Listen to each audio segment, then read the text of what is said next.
एक दिन पूर्व 3 दिन पूर्व उन्होंने वहाँ घर पे पत्थर फेंके, ईंटों से हमला किया। आज क्या हुआ था? आज थाना प्रशासन को हमने बताया, प्रशासन पे एफआईआर करवाई, लेकिन अभी तक 4 दिन हो चुके हैं, उनकी गिरफ्तारी नहीं हुई। आज शाम को वापस से उन लोगों ने फिर उनके घर पर हमला किया। मैंने एसपी साहब को अवगत कराया, टीआई साहब को अवगत कराया। पुलिस केवल 5 पुलिस वहाँ पर जेस पुलिस भेजी और भेजने के बाद में मैं भी वहाँ घटना स्थल पर मौजूद था। उन महिलाओं ने पुलिस की मौजूदगी में मेरे ऊपर भी ईंट से पत्थरों से हमला कर दिया। तो तनाव इस बात को लेकर था कि पुलिस ने कार्रवाई में थोड़ी ढिलाई की। हिंदू परिवार क्यों लाचार? शाहजहांपुर में हिंदू परिवार को प्रताड़ित करने का आरोप है कि प्रताड़ित उन्हें किया गया है। मुस्लिम महिलाओं पर लगा है परेशान करने का आरोप कि मुस्लिम महिलाओं ने ये परेशानी पैदा की है। पीड़ित हिंदू परिवार के घर पर ईंट पत्थर से हमला किया गया। थाने में पीड़ित हिंदू परिवार ने शिकायत दर्ज कराई और इसके बाद पुलिस पर महिलाओं पर कार्रवाई न करने का आरोप लगा। इसके बाद गुस्सा ऊपर बढ़ गया। तो कुल मिलाकर मसला यही था, तनाव के बीच में क्या चीजें चल रही थी। और सत्यविजय भोपाल से इस वक्त हमारे साथ जुड़ रहे हैं। सत्यविजय, तस्वीरें हमारे सामने हैं, नाराजगी बढ़ती गई है, दो गुटों में तनाव के बाद अभी कैसे हालात बने हुए हैं, प्रशासन क्या कह रहा है?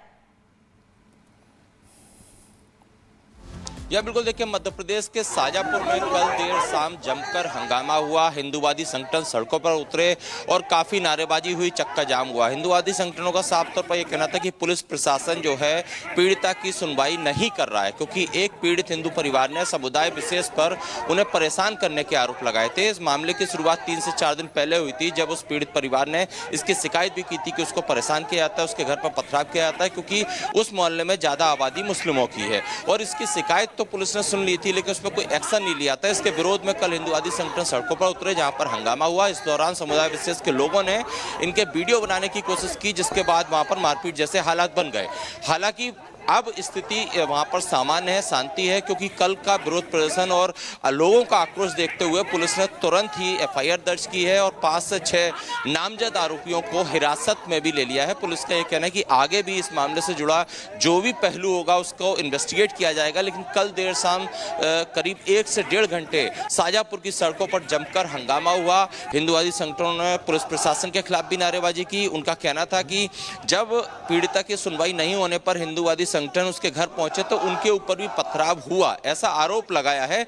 इसके विरोध में कल सड़कों पर जाम किया, बाजार बंद कराया और एक काफिला जब थाने का घेराव, एसपी ऑफिस के घेराव के लिए निकला, इस दौरान थोड़े से हालात वहां पर बिगड़े। हालांकि पुलिस ने मौके पर पहुंचकर जिस युवक की पिटाई की जा रही थी उसको बचाया और उसके बाद अब इन संगठन की और पीड़िता की शिकायत के आधार पर एफआईआर दर्ज कर ली है। 5 से 6 जैसा कि मैंने कहा नामजद आरोपी बनाए हैं, जिन्हें हिरासत में ले लिया है और सीसीटीवी फुटेज और बाकी चीजों को देखते हुए पुलिस आगे की इन्वेस्टिगेशन कर रही है। लेकिन बड़ा सवाल यह है कि आखिर हिंदूवादी संगठन। बिल्कुल, आप पूरी जानकारी दे रहे हैं, बहुत बहुत शुक्रिया तमाम जानकारी देने के लिए। सत्यविजय हमारे संवाददाता जानकारी दे रहे थे किस तरीके से वहां पर प्रदर्शन हो रहा है, तनाव की स्थिति बनी हुई है। आगे बढ़ते हैं, प्रयागराज में छात्रों का प्रदर्शन लगातार जारी है, 5वां दिन है, लेकिन बड़ी बात यह है कि यहां पर आंदोलन कम, सियासत ज्यादा हो रही है। देखिए,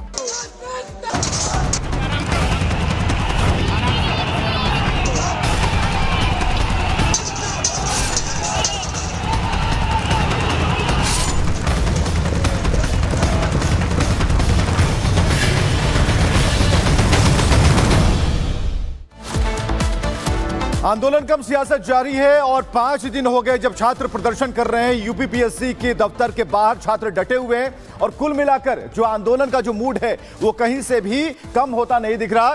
तो हम आपको बताएं कि प्रयागराज में 5वें दिन भी छात्रों का प्रदर्शन जारी है और 5वें दिन भी छात्र जो हैं सड़कों पर हैं। यूपीपीएससी के बाहर इनका प्रदर्शन लगातार जारी है और पॉलिटिकल शो प्रयागराज में देखने को मिल रहा है कि प्रतिक्रियाएं आ रही हैं, अलग अलग रिएक्शन आ रहे हैं। आरओ का नोटिफिकेशन जारी करने की मांग की जा रही है। छात्र अपनी मांग पर अड़े हैं, किसी की भी सुनने को राजी नहीं है। और यहां पर प्रदर्शन का जो तरीका है, 2 तस्वीरें जहां पर पुलिस के अधिकारी भी यहां पर पहुंचते हैं और उनसे बात करने की कोशिश करते हैं, लेकिन छात्रों की जो मांग है उस पर वो गंभीरता से अटल हैं।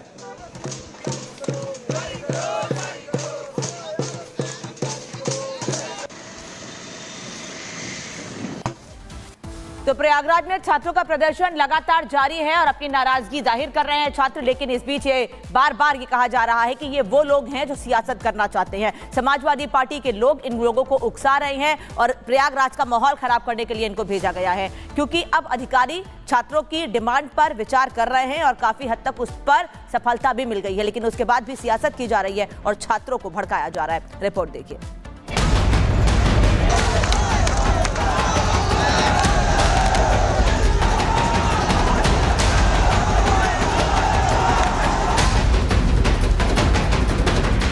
प्रयागराज में प्रतियोगी छात्रों का हुजूम सड़कों पर जमा था।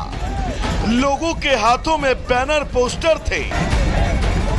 मांगे सिर्फ दो थी कि UP PSC pre RO ARO के एग्जाम एक ही शिफ्ट में करवाए जाएं और नॉर्मलाइजेशन की आयोग द्वारा बनाई गई व्यवस्था को खत्म किया जाए।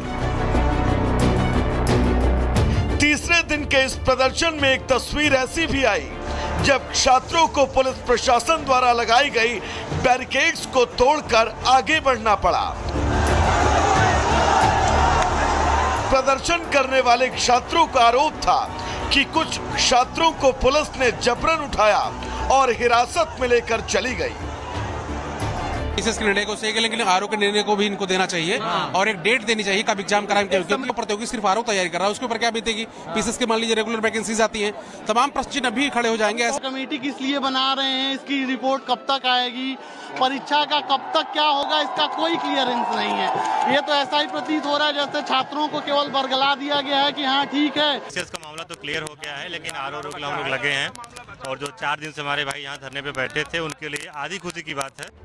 छात्रों के इस आक्रोश के बीच कुछ घंटों बाद एक ऐसा वक्त भी आया जब छात्रों की मांगों को लेकर खुद सीएम योगी आदित्यनाथ ने आयोग से बातचीत की और ये तय किया गया कि इन मांगों का कोई सकारात्मक रास्ता निकाला जाए ताकि छात्रों के इस आंदोलन पर पूर्ण विराम लगे। और आयोग ने अंततः छात्रों के हित को ध्यान में रखते हुए अपने फैसले को वापस लिया। आयोग की तरफ से कहा गया कि पीसीएस प्री के लिए फिलहाल 1 शिफ्ट 1 एग्जाम की मांग को मान लिया गया है, जबकि समीक्षा अधिकारी सहायक समीक्षा अधिकारी परीक्षा के लिए बाद में निर्णय लिया जाएगा। उच्च स्तरीय कमेटी का गठन होगा।